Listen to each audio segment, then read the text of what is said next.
Assalamu alaikum warahmatullah. Walaikum assalam. Hajia, you're welcome to ENGAUSA. Thank you. I'm really excited to be here at last. Yeah, and we want to know, how do you come to know about ENGAUSA? Oh, ENGAUSA, I remember, well, I think it was almost about 3 years ago. I was supporting some work in Jigawa with NIDDA. And there was a talent hunt actually looking for the best talent in northern Nigeria who are into ICT, basically.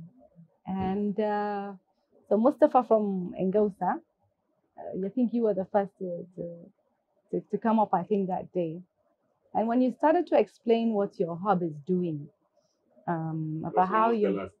Oh, you are, sorry. I know it was like not, okay, almost last, fine. Yeah. When you started to explain that you are, giving that opportunity to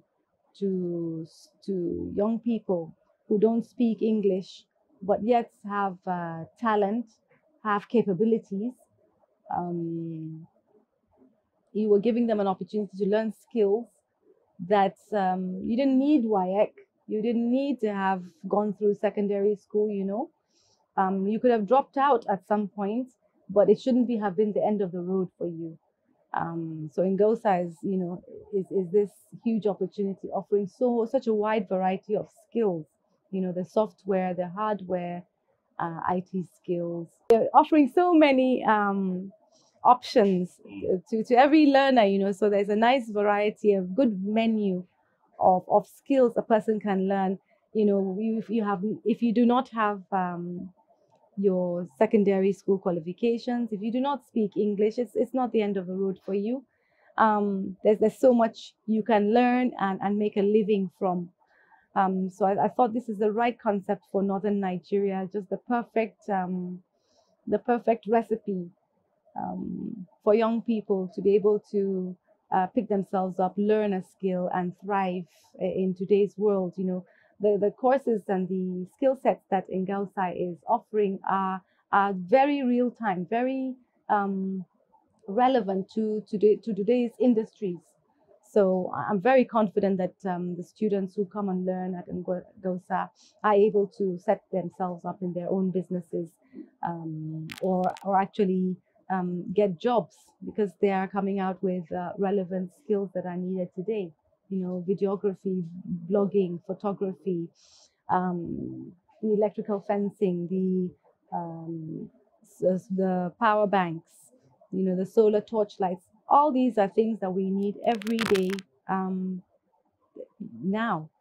So I'm really, really proud of the work Mustafa and the ENGAUSA Hub team are doing, and I am looking forward to looking at how we can actually reach more of our youth around Arewa, because really I think the ENGAUSA solution is the right solution, is really what is going to give that second chance to young people across the north. Language is not a barrier. School, having completed school, or having very, very high results are not going to be a barrier. They're not going to stop you from getting yourself a second chance. So I'm really impressed with the work that is being done here, and I look forward to more organizations keying into the ENGAUSA solution and concepts.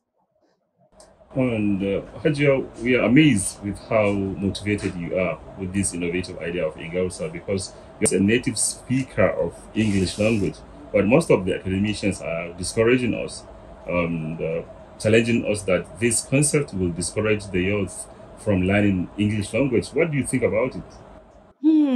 Well, I've been a teacher I think since I left secondary school. That was the first job I was able to get as a teacher's assistant while I was waiting for admission in university, was helping around in school. So over the last 25 years, I have taught in one capacity or the other. And what I found is I've taught all kinds of students. I've taught students in some of the most expensive international schools. I've taught students in local government public schools. I've taught ALMAJIRIS. I've taught children from all kinds of backgrounds. And one common thing I found is everybody is teachable. It's just that you have to know the language to teach, and the language is not necessarily um, perfect English. It can be in many ways. I've taught special needs students as well, and for them, it's, there are other ways of teaching them: dyslexic students, blind students, students with narcolepsy, ADHD. There's just a whole variety of students, and the language of teaching is not necessarily English. The language of teaching, number one, is having the knowledge and skills and wanting to share those in a kind way. I think for me, that's the step one to teaching. And so anyone who says it has to be in English or it has to be in a certain language, no. It just, you need a teacher who is willing and committed, and kind enough to teach, and you just have to have students who are interested and hungry to learn, and that is the perfect recipe. Let me say, the perfect combination, and a lot of learning can happen. There's no such thing as a daft or dumb student. No, it's just that the teacher hasn't found the language to teach that student in, and the approach that ENGAUSA provides, which is very hands-on, very practical, less of the English, less of the speaking, but more of the, getting the equipment and actually seeing how things work. I think is one of the best ways to teach any kind of learner. So in GOSA, I'm just looking forward to seeing you continuing to teach more and more young people across the North. And Haja, you as a veteran teacher, how do you think this ENGAUSA innovative idea can be adopted to schools, and how can it add value to the system of education already in existence? Honestly, that's I've been thinking about how this concept can actually be adopted in schools.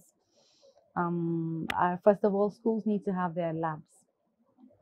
So once I think a school has a lab, possibly the next step is to ensure that the teaching resources are within the school. So it's either within the teachers. You have to see who has that potential to learn the ENGAUSA curriculum, the variety of programs, and be able to deliver that. And so once the labs are set up and equipped in secondary schools, for example, and you have the teachers within the schools who have learned the ENGAUSA curriculum, then they can deliver it across the secondary schools. I think off the top of my head, that's the way I'm visualizing it. But of course, this is something that experts need to sit down and actually examine and come up with a roadmap. But definitely in GOSA, there is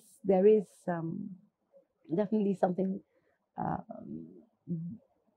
relevant to today's learners. So, but what exactly a kind of gap do you think ENGAUSA can fill in the existing curriculum or in the existing system of education? Well, I think that's why I said it's for the experts, the curriculum experts, to look at what is in the current curriculum, what the children are learning now, what students are learning in secondary schools.